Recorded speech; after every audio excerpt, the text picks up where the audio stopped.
Okay, I'm here today in Tsawwassen First Nation, and I'm at Bertha Williams' place, and she's a lady who has been very cognizant of the treaty and has opposed it from day one.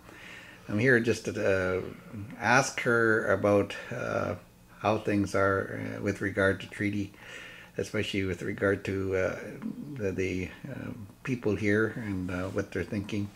And also, I think I want to say is that she's she wanted to come to the Secwepemc grassroots meeting, but was unable to. But this is her message. You can start. Okay. I'd just like to thank you for thinking of me to come up to your territory. And this is every time I was asked to do my side of the treaty. I've never refused anybody just due to circumstances. I'm unavailable this weekend. So I guess the first thing I like to say is I've always been against the treaty, even in the early 90s. My mom was around and she wasn't a fan of the treaty as well. I think the biggest problem and obstacle we saw was that the Tsawwassen First Nation had to get a loan from the federal government just to negotiate our own land. And I think the way we saw it, how can it be negotiations when it was always provincial, federal mandates of what we were to talk about? And it's been a long journey, and I've been up against our own government, TFN, and provincial and federal. And I've tried to put forward my concerns every step of the way. There's roadblocks. I went through Ottawa and the House of Commons, the Governor General of Canada, and nobody was listening, and that was pretty much disheartening because they weren't listening to the average band member at the time. And I think our concerns are pretty valid because now we are facing 2017 when we'll be paying taxes, and there's a lot of people that were in favor of the treaty, but now today their biggest worry is the taxation component of the treaty. There's some members that have maybe 80, 90 acres, 40 acres. Some just have a land where their house is. We're all going to get taxed on that. And I've always believed that we shouldn't pay taxes on our own land. It's pretty ludicrous. We have no idea what the tax formula will be, but it'll be in comparison to the municipality of our local area, which is Delta. And that probably I think the demise of the people, because what would happen if they cannot pay their taxes? TFN will be in a position to expropriate, even if they say they're not. So we're, I think in the near future, supposedly supposed to have taxation workshops and take a look at our land assessments. Which comes to mind, our property before pre-treaty was worth more than it is today. I've got my land assessment. Each year it seems to be depreciating more. In fact, it should have been assessed higher than what it is. So when they say my land is fee simple, it isn't fee simple. It's the banks call it fee simple-ish because nobody understands what fee simple is. It's obvious I cannot sell my land, but it's not even worth anything. I think the land around my area has been destroyed generation after generation. In our day, and my father's day, and our grandfather's day, we lived off the lands, gathering, fishing, and such things as hunting. We can't do that anymore. Take a look around. Yes, we have a 2 million square foot mall happening, and it's hard to vision if our people actually get use out of that, because are they trained to work in there, or are they going to be dishwashers? And I think the outcome of the treaty is going to throw everybody off boom, because I think the biggest problem of the treaty is the taxation. Once we start paying the GST, PST. A couple more years after that, we'll be paying our land taxes, and that's the biggest issue of. That's my problem with the treaty, is the taxation. What about fishing? Do they have any provisions about the right of the people to fish in that treaty? There is fishing areas through the treaty. We've had like $1 million for a fishing license, and I have problems with that too. $1 million goes for TFN to buy a fishing license, but what happens is the fishing license is for an individual. So as a community, we don't get benefits from that. I would rather have seen a community fishing license where everybody benefits. If it's commercial fishermen, then everybody gets a piece of that. But now it's an individual, one person, two people that get access to that fishing. And same with crab fishing, it's the same situation. Pre-treaty, we were able to go to our territory just out in front of by Roberts Bank. And as soon as we signed the agreement to settle a past infringement court case we had against them, as soon as we signed that we're going to agree with what they had on paper, within a few days, the Port of Vancouver said, no, you guys have to be out of this area for crabbing. So right away, the next day, this was back in 2004, and at that time, the government has the upper hand and still control of, I think, how we have to live. I guess one of the things we should touch on is the Indian Reserve land. I know that there's band land and then there's CP land, and maybe you can talk about that in relationship to the Tsawwassen Final Agreement. Pre-treaty in Tsawwassen territory, all land was under title of Certificate of Possession. And at that time, the band itself did not have a big acreage of land. We have 200 acres of band land in the foreshore, but that's not developable. Can't develop it. So each individual held title to a certain portion of land. So now the treaty, the big push for our treaty was that there's certain individuals that had certificate of possession to this land. And after treaty, I think people were promised a certain amount of land, and that did not happen. So after the treaty, we're, I think, 790 hectares of land compared to 290. So we didn't get gain too much as far as treaty lands in my books.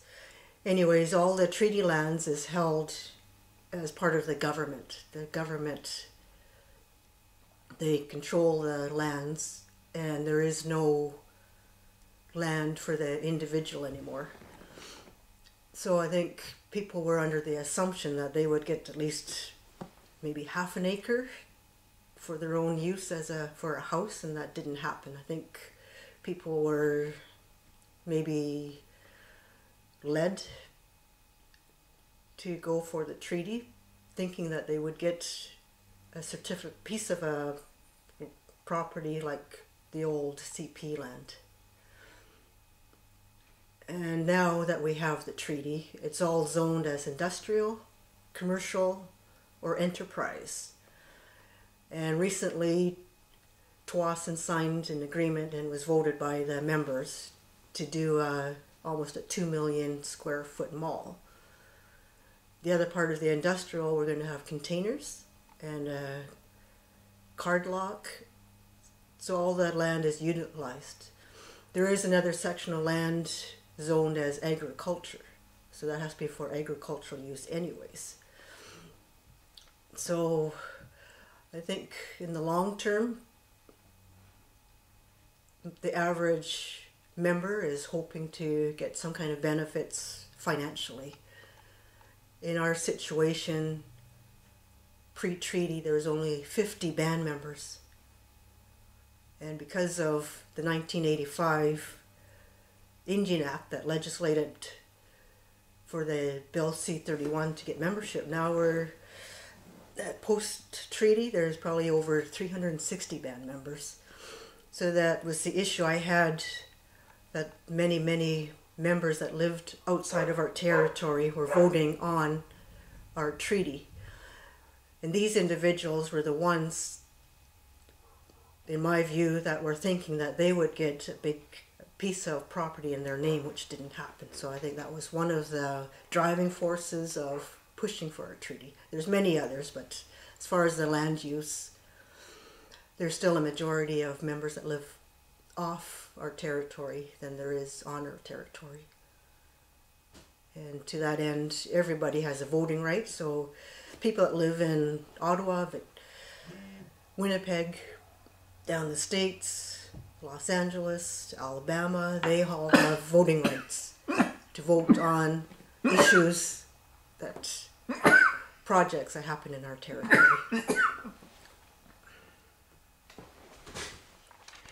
Bertha, could you provide some sort of suggestions or recommendations for the Northern Tsawwassen to think about as they sort of approach the vote for the NSTQ treaty?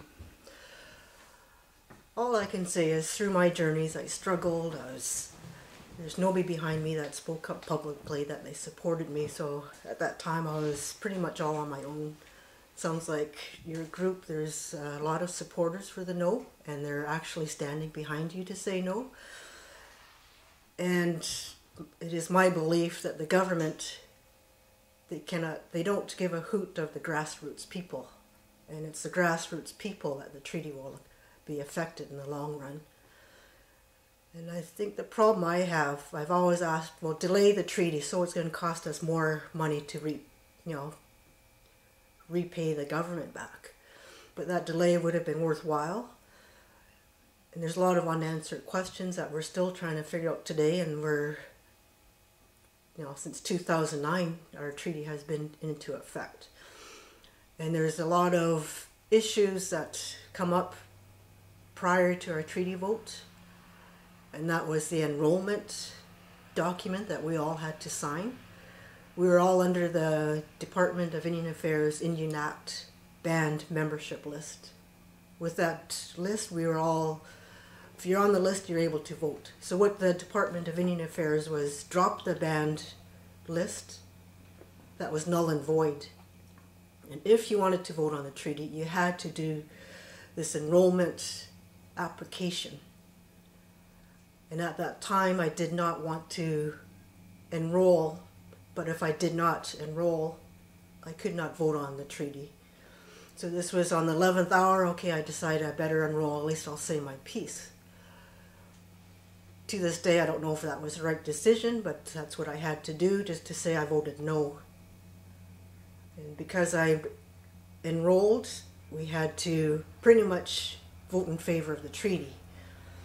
It doesn't make sense, but if you take a look at the enrollment package, it says a lot of things. If you're connected to another band, another treaty, you cannot vote. You have to denounce your membership, you have to denounce your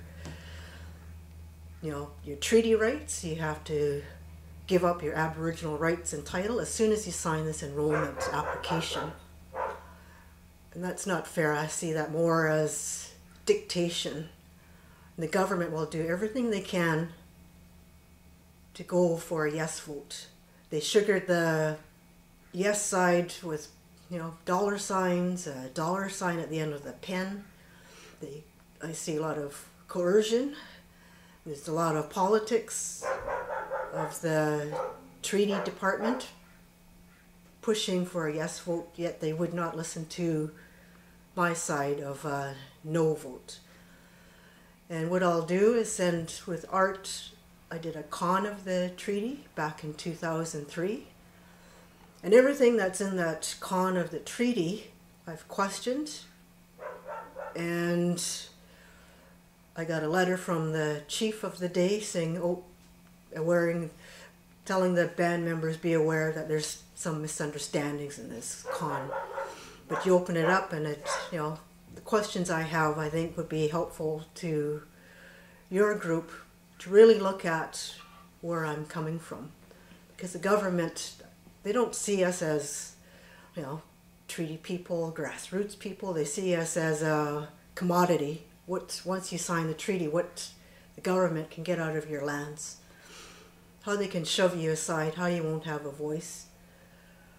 What they call me today is a modified Indian, and I'm not happy with that. My modified Indian I have to pass to my kids. We lost our full rights as Aboriginal people to our land, to our rights, and that's very disheartening. Generations down the road, members of the community will say, why did you guys sign? And it's all in the history now.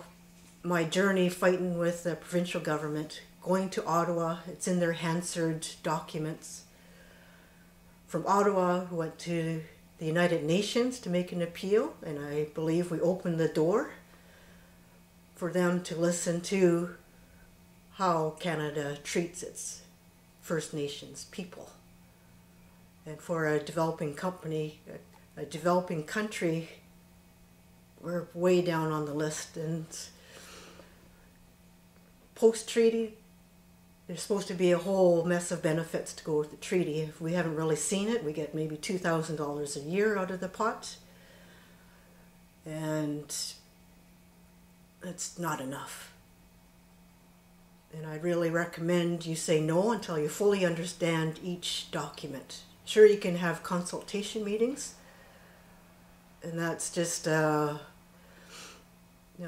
just an avenue that the department and the treaty team will say, yeah, we did our consultation. Yeah, we did consultations here too, but what came out of it? So that's probably the best advice I have, is really go through it.